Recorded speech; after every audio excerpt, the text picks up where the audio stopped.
Bueno, arrancamos con la primera entrevista de esta mañana para hablar de la actualidad económica. Vamos a estar hablando de la posición que el Instituto Cuesta Duarte del PIT-CNT ha tomado sobre el proyecto de ley de rendición de cuentas, pero también los últimos datos que han surgido, como por ejemplo los de desempleo, que aumentó y se ubicó en 8,4% en junio. Para hablar de todo esto recibimos a la economista Alejandra Pico, integrante del Instituto Cuesta Duarte. Bienvenida, Alejandra. Buenos días. ¿Cómo estás? Bien, bueno, bien. ¿Qué valoración hacen de este dato del desempleo que se conoció cerrado el mes de junio? Sí, bueno, es un dato mensual, una estimación puntual de 8,4%. En realidad, el INE en los últimos tiempos ha realizado algunos cambios metodológicos y hacen también, entre otras cuestiones, que este dato tenga un menor margen de error que previamente cuando mirábamos los datos mensuales. De cualquier manera, este dato de 8,4% ya venía marcando previamente en los meses anteriores. Hay como una tendencia, primero, en este año, al estancamiento en las mejoras que se habían observado en los datos de empleo y de desempleo, y en los últimos datos, en este trimestre, ya se ha empezado a observar un empeoramiento. Ahí está. Estamos de un 7 de desempleo a, bueno, ahora el 8,4. En el análisis que ustedes hacen, ¿qué fue lo que pasó que produce ese estancamiento y deterioro? Porque veníamos con un repunte, llegando a niveles prepandemia, había un anuncio de la ministra de una generación de 40.000 puestos de trabajo. Pareciera ser que estas señales no van en esa dirección, ¿no? Sí, sí, así es. Primero que nada, en 2020 se había observado un empeoramiento muy grande debido a la pandemia, al cese de la actividad. Se habían perdido 60.000 puestos de trabajo. Inicialmente se había hablado de que en 2021 se habían creado casi 50.000. Luego, en las correcciones que ha habido en estas muestras, se mostró que prácticamente se había recuperado la totalidad de los puestos de trabajo perdidos. Y los mejores datos, esa recuperación, que también nos había sorprendido a la mayor parte de los analistas, que esperábamos que el mercado de trabajo se recuperara más lentamente a medida que se iba recuperando la actividad económica, se había concentrado mucho en el último semestre de 2021. En particular, en el último trimestre del año, en la última parte, se habían observado datos de empleo y desempleo que, como tú decías, se ubicaban en los niveles prepandemia. Empezamos a ver ese empeoramiento y también puede haber algunas cuestiones estacionales, porque en general en los últimos meses del año siempre se observan los mejores registros en materia de empleo, desempleo. El tema es que ahora la comparación contra los primeros meses, la más correcta, que sería con los mismos meses del año anterior, tiene el efecto de que en esos meses estábamos todavía afectados por restricciones a la movilidad por la pandemia, pero sí, se ha observado un empeoramiento que es preocupante porque nosotros y varios analistas también coincidían en que el crecimiento que había tenido el año pasado, el empleo y la caída del desempleo también, se explicaba en buena medida por algunos factores coyunturales, por factores que iban a terminar, como los programas de empleo, de oportunidades de empleo, que eran transitorios, la construcción de la planta de UPM. Esos factores, algunos de esos todavía están arriba de la mesa, entonces esto nos preocupa porque vemos que en la medida en que esos factores empiecen a desaparecer, esta situación se va a empezar a complicar. El rubro de construcción entonces es uno de los que incide en este índice. Hasta el momento ha incidido positivamente. Uno de los problemas que tenemos también para el análisis de los datos es que con todos estos cambios metodológicos a veces no es una excusa, pero a los analistas nos cuesta un poco ver esas pistas a ciegas. Y hoy con todos estos cambios, una de las cosas que no tenemos, por ejemplo, es la apertura por sectores de actividad. Entonces no podemos saber bien cuáles son los rubros que más están viendo afectados. Sí, de cualquier manera, cuando miramos los datos de seguro de desempleo, que ahí sí tenemos las aperturas por sectores de actividad, lo que vemos es que hoy en rubros como la industria o la construcción, sí estamos con niveles de seguro de desempleo por debajo de los que teníamos previo a la pandemia, o sea que son sectores que crecieron y que hoy tienen menores problemas de empleo, y los rubros más vinculados al mercado interno, al comercio, a los servicios, al transporte también, son los que tienen, si bien en términos generales el seguro de desempleo está similar a los niveles prepandemia, a la interna se han dado esos movimientos. Algunos sectores con menores incidencias, como la construcción y la industria manufacturera, y otros como el transporte, el comercio y los servicios internos, con mayor incidencia en el seguro de desempleo. Claro, si bien carecen de estos datos o esa observación, ¿qué valoración se hace sobre la calidad del empleo que se está generando? Lo pregunto porque mucho se ha discutido, por ejemplo, con el tema de los jornales solidarios, ¿no? Que, bueno, suman algún puntito en el tema de personas empleadas, pero, bueno, son trabajos de horarios reducidos y además con término de los contratos, ¿no? Sí, sí, bueno, la calidad del empleo es uno de los grandes, la generación de empleo de calidad es uno de los grandes desafíos que creemos que tiene la economía en adelante. La calidad del empleo tiene varias puntas, implica el registro de la seguridad social, el poder trabajar un horario completo o el horario que uno esté disponible para trabajar y no una cantidad de horas limitadas. Implica también algunas variables que no se relevan estadísticamente a partir de indicadores específicos, como es la suficiencia de ingresos, también como es la estabilidad en el empleo. Y buena parte de los empleos que se crearon, como los jornales solidarios, bueno, carecen de alguna de esas variables. Por ejemplo, que hacen a la calidad del empleo. Por ejemplo, la suficiencia de ingresos, por ejemplo, la estabilidad, la cantidad de horas trabajadas. Entonces, se han creado una cantidad de puestos de trabajo, algunos de ellos, bueno, han mejorado en cuanto a lo que hace, por ejemplo, a la protección social, porque son empleos registrados a la seguridad social, pero en otras aristas que hacen a la calidad del empleo, bueno, tienen varios problemas. Entonces, creo que uno de los desafíos en adelante es la generación de puestos de trabajo, fundamentalmente para volver a los niveles prepandemia y cuando todos estos factores estacionales efectivamente dejen de operar, la construcción de la planta de UPM y también en la medida en que se vayan terminando, ¿sí? estos programas de empleo transitorios, que se generen puestos de trabajo de calidad. Efectivamente, creo que ese es uno de los principales desafíos que tenemos. Alejandra, esa variación también en la tasa de personas activas, ¿no? Que están empleadas o buscando trabajo, hay un aumento del 0,1%. ¿Eso incide de alguna manera también en la tasa de desempleo? Sí, sí, claro. Lo que pasó un poco con la pandemia es que la actividad, que es la cantidad de gente que se ofrece para trabajar, tenga un trabajo o esté buscándolo, empezó a fluctuar mucho, ¿sí? Entonces, una de las cosas que veíamos, que es bien clara, es que en los peores momentos o de mayores restricciones de la pandemia, donde se perdió la mayor cantidad de puestos de trabajo, que fue en el segundo trimestre de 2020, no observábamos que esa pérdida de puestos de trabajo se trasladara al desempleo porque la gente no se ofrecía a trabajar o estaba en la búsqueda de un nuevo trabajo. Bueno, entonces la tasa de actividad ha fluctuado mucho, entonces nosotros siempre decimos que el mejor indicador es mirar lo que pasa con la tasa de empleo, las personas que efectivamente tienen un trabajo y están ocupadas. Y así como hemos visto, porque bueno, la tasa de desempleo sigue siendo como el indicador más famoso del mercado de trabajo, así como hemos visto un empeoramiento y un aumento de la tasa de desempleo, también vimos una caída en la tasa de empleo, que es el indicador un poco más estable porque no tiene esas fluctuaciones de quienes se ofrecen a buscar un trabajo o no. ¿Quiénes están siendo los más afectados en estos momentos a nivel de franja etaria, por ejemplo? ¿Los jóvenes, las personas mayores? Sí, de franja etaria siempre en Uruguay hay un sesgo negativo hacia los más jóvenes que tienen tasas de desempleo 3, 4 veces por encima del promedio, también las mujeres.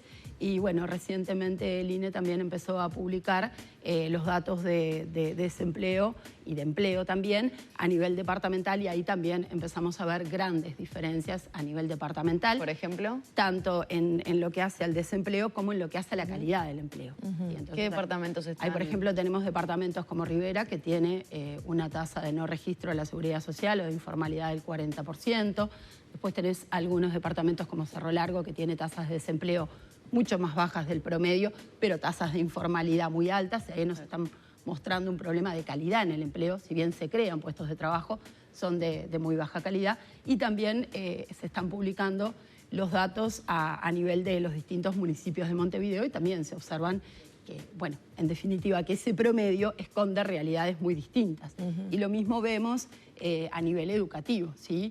Cuando vemos las personas que se ofrecen a trabajar y que tienen universidad completa, bueno, vemos tasas de desempleo menores al 2%. Sin embargo, cuando los niveles educativos empiezan a ser más bajos, las tasas de desempleo empiezan a crecer y las tasas de empleo a bajar. Alejandra, ¿qué pasa en cuanto a proyección entonces? Este panorama que vos analizabas, de las diferentes aristas, ¿Qué avisoran ustedes que ocurra en los próximos meses, ¿no? Con estos anuncios de creación de trabajo, de crecimiento de la economía, ¿lo ven por ese camino? ¿Qué proyectan desde el Cuesta Duarte? Bueno, sí, a nosotros, como decía antes, nos parece bastante preocupante la tendencia que empezamos a ver ya en materia de caída del empleo y aumento del desempleo, porque si bien nosotros creíamos que los buenos datos que habíamos alcanzado, en particular a fines del año pasado, iba a ser difícil sostenerlos este año y que además se crearan nuevos puestos de trabajo, quizás no esperábamos que tan rápidamente se observara este deterioro en el empleo, sino que en la medida en que fueran finalizando los programas transitorios, en la medida en que finalizara la obra de construcción, que es la parte más empleadora de la inversión de UPM, esperábamos como que más adelante comenzara este deterioro y verdaderamente no vemos señales de crecimiento del empleo importantes porque también a nivel de actividad económica hay una heterogeneidad bastante importante entre los sectores que todavía están un poco más rezagados y los que se han recuperado bastante más rápidamente, que son justamente los menos empleadores. Claro. Y esto me parece importante señalar que es más que relevante en este contexto porque nosotros estamos en una situación donde los ingresos de los hogares todavía se encuentran bastante por debajo de los niveles que tenían prepandemia. Entonces, en el ingreso de los hogares juegan dos variables bien importantes. Por un lado, el empleo, la cantidad de trabajo que hay en el hogar, si lo miramos individualmente, y por el otro lado los ingresos, en buena medida ingresos salariales, que son los principales ingresos de los hogares. Hasta ahora venimos con ingresos salariales que vienen cayendo y en parte la creación de empleo venía contrarrestando esa caída. Ahora lo que vemos es que las dos variables, tanto el empleo, que empieza a retroceder, como el salario que viene cayendo, están jugando en esa caída o en esa no total recuperación del ingreso de los hogares. ¿A dónde debería apuntar el gobierno como medidas justamente para levantar esos sectores? Se me ocurre, no sé, el consumo, porque también hay proyecciones de crecimiento de la economía, las exportaciones aumentaron, hay señales positivas, ¿no? ¿Dónde, según el instituto, debería, hacer el esfuerzo el Estado para apuntalar? Bueno, nosotros creemos que en cuanto al empleo, el empleo tiene una cantidad de aristas, hay que pensar en el empleo en el mediano plazo, cuando pensamos algunas cosas que capaz que las vemos más distantes o no tienen mucho que ver, como por ejemplo la inserción comercial, hoy se está hablando del TLC con China, todas esas cosas a nosotros nos parece que hay que mirarlas en una mirada de mediano plazo, pensando también en el empleo, en los puestos de trabajo de calidad, y después hay que tomar indudablemente medidas de corto plazo. Los programas transitorios de empleo no son una mala idea, una mala medida. Sí hay que, tener algunas correcciones en estos para mejorar la calidad del empleo y también para que esos trabajadores puedan asegurarse una inserción futura de empleo mucho más estable y con empleos de más calidad, por ejemplo, a partir de la capacitación. Entonces, en ese sentido, la capacitación también es algo a lo que apuntar y y para capacitar también hay que pensar cómo nos miramos a futuro, en qué sectores nos vemos que vamos a estar más competitivos, más pujantes en adelante. También la inversión pública, hoy se está discutiendo la rendición de cuentas, es un puntal para la creación de empleo, no solo la obra pública, que muchas veces es lo que más fácilmente se asocia a inversión pública, sino también la inversión pública social. Nosotros insistimos mucho en la reinstalación o el reflote del sistema de cuidados. Es un sector que nos parece fundamental en la economía y también es un sector fuertemente generador de empleo. Y lo que tú decías, el repunte del ingreso de los hogares creo que va a tener una incidencia a la vez que se generan más puestos de trabajo y eso hace que el ingreso de los hogares aumente. También ese mayor ingreso de los hogares permite un mayor consumo y en definitiva en Uruguay la mayor parte de los puestos de trabajo están volcados al mercado interno o al consumo interno, ¿sí? Los sectores exportadores que contribuyen de manera importante en la actividad económica, de repente capaz que no contribuyen tanto en la generación de puestos de trabajo directo. Entonces, en la medida en que empecemos a volver a los niveles prepandemia en materia de ingresos de los hogares, nos parece que eso también va a retroalimentar un mayor empleo y demanda de puestos de trabajo. Bueno, el sector exportador es uno de los que se ha visto beneficiados de los datos, reflejaban un 23% de incremento en estos últimos meses. ¿Qué otros sectores se han visto beneficiados en este primer semestre del año? Bueno, el sector exportador involucra a los sectores más de la actividad primaria y también a la industria exportadora, a la industria cárnica. Hay una parte de la industria vinculada a la parte primaria que también ha crecido bastante, que también se encuentra en los niveles anteriores a la pandemia. No es toda la industria, sí, pero una buena parte de la industria. Eso también arrastra toda la parte de logística, de transporte, que hace... de transporte de carretera, de carga, que hace bueno, a las exportaciones, también la construcción, que está en un momento importante, en niveles prepandemia, en niveles históricamente altos, tanto por la construcción de estas obras excepcionales, pero también ha tenido un repunte por algunos proyectos más pequeños. Esos son sectores que han estado más pujantes y, bueno, los sectores más rezagados son justamente estos, vinculados al consumo que se da en el país, ya sea por parte de los hogares o también del turismo que consume servicios. Y ahí, bueno, se abre el capítulo inflación, ¿no? Hablamos de recuperación del consumo, de poder adquisitivo de los salarios, hablamos de inflación bueno, y de la recuperación de lo perdido. Sí. Ahí ¿qué análisis hacen de cómo ya los grupos han ido cerrando, de a quiénes le van a dar ese adelanto de recuperación y quiénes no? Sí, bueno, por ahora en materia de salarios, bueno, hasta el momento las noticias no han sido buenas. También tenemos los datos de cierre del primer semestre del año y bueno, y el salario ha seguido, el salario en términos reales, en términos de poder de compra, el salario promedio ha seguido cayendo. Hoy nos encontramos casi 5%, si en los últimos datos, por debajo de los niveles que había previo a la pandemia.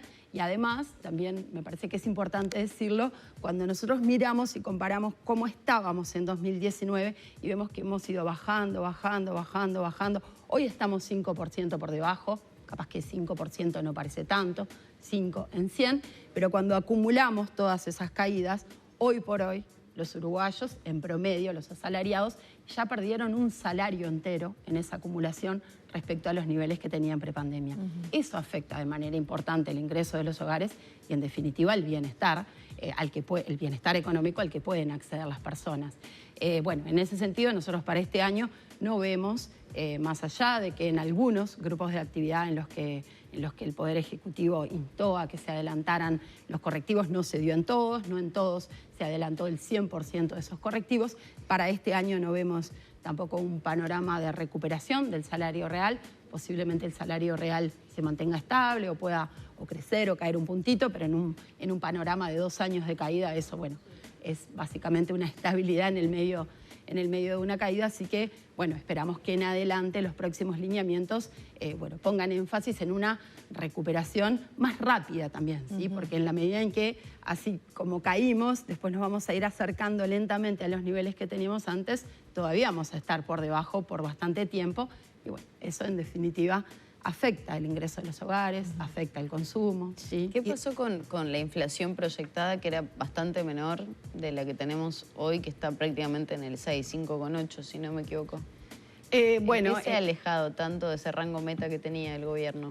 Bueno, hubo una serie de factores que eran inesperados, es cierto, como el tema del conflicto Rusia-Ucrania, que tuvieron impactos importantes en algunos precios de referencia para nuestro país, el petróleo, algunos alimentos.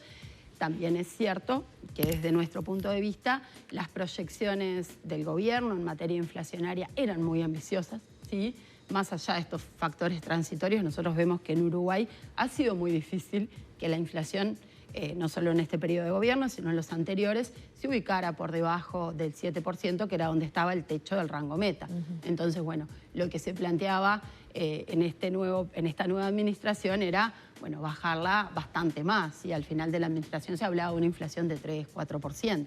Hoy por hoy, en la rendición de cuentas, se revisaron al alza esas proyecciones, bueno, un reconocimiento de que ha habido algunos factores transitorios que afectaron la inflación, pero desde nuestro punto de vista también era bastante ambicioso en una economía donde, bueno, no es fácil, hay una cantidad de precios de referencia internacionales que no controla el país, y donde creo que también no se han tomado todas las medidas que se podrían tomar para contener la suba de precios. Alejandra, muchas gracias por estos minutos. No, gracias a ustedes por la invitación. Cerramos entonces la charla con Alejandra Pico, economista, integrante del Instituto Cuesta Duarte del PIT-CNT. Ya son las 9 de la mañana, 17 minutos.